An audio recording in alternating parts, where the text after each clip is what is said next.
Hey everybody, it's Brooke with WTI. I'm a mom and I have a 16-month-old, and I am so excited that we found this activity cube by Pidoko Kids. It has so many more things than I even originally realized, and my son is so excited about all of them. Let me show you some of our favorites.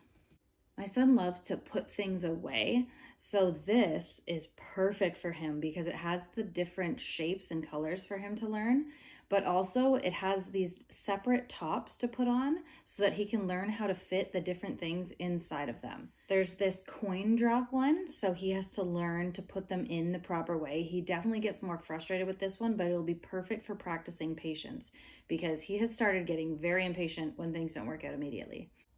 I think his favorite is the Color Sorting Matchsticks Game because there's all the different holes that he can put them in, but obviously right now he doesn't know to match the colors yet. We're still working on that, but he loves trying to fit these inside of here. I cannot even believe how long he played with this. It actually allowed me to get some work done.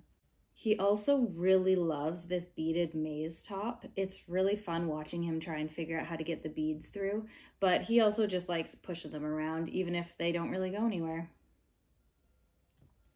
It's so cool that it has these interchangeable tops. It makes it really perfect for keeping all the toys together. Most of them fit inside, so it's really easy for cleanup and you won't lose any of the pieces. This is probably my new favorite toy for my son, and I think he'd agree if he could say so. But that's just our point of view.